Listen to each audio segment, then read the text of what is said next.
Hi, everyone. This week I wanted to elaborate more on the Holocaust education in schools.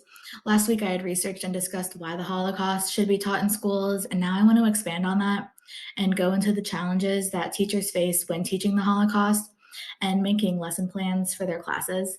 One of the biggest concerns is finding age appropriate material and teaching the information in ways that students can understand it because the Holocaust is such heavy and dark content. You don't want students getting lost in all the information that they are given. Materials and books that you would use with a 12th grader, you probably would not use with, say, a 6th or 7th grader, just because of the maturity difference in the ages of the different grades. In an article by Chaim Schatzker, he discusses all the different factors that need to be accounted for when making a curriculum for the Holocaust. And these factors include making the Holocaust understandable with the student's own perspective capabilities, and that the education should face the students with a moral question for the Holocaust. And that also kind of goes back to last week when I talked about how teaching the Holocaust in schools helps develop a moral compass in students. And that was one of the reasons why the Holocaust should be incorporated into schools more. He also states that teachers should stay subjective between their personal and emotional involvement. And quoted from Schatzker, educators have to find their way between reality and the limits of human cognition, between the whole scope of known facts and events, each of them more than enough to constitute a curriculum within the limited framework of the learning situation, by the natural limits of human perception, and by the learning processes of the students.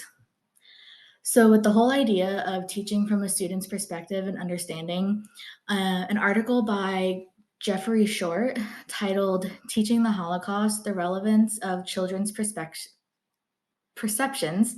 of Jewish Culture and Identity talks about how the Holocaust how Holocaust education cannot really start until educators know the students' previous knowledge of the Holocaust and Jews before developing it.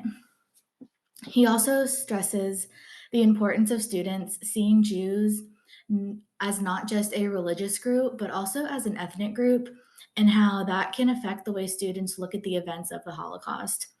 He goes on to state that understanding the background of the Jewish religion will help students understand the Holocaust better and not see them as such a foreign group that was so highly ostracized.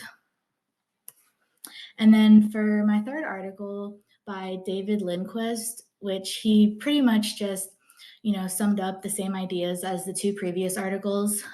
His article titled Developing Holocaust Curricula, the Content Decision-Making Process.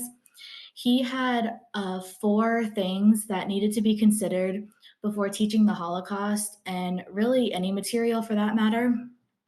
One, the validity and significance of the content for the intended purpose of education, the learnability of the content by the students for whom the curriculum is being planned, the appropriateness of the content for the needs, maturity level, and interest of those learners, and consistency of the content relative to the social, cultural, and political climate in which the unit is to be presented.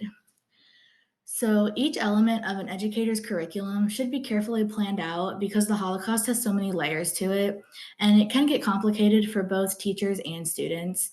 So teaching the Holocaust just has a lot of careful planning and dedication that goes on behind it. Thank you for listening to my video.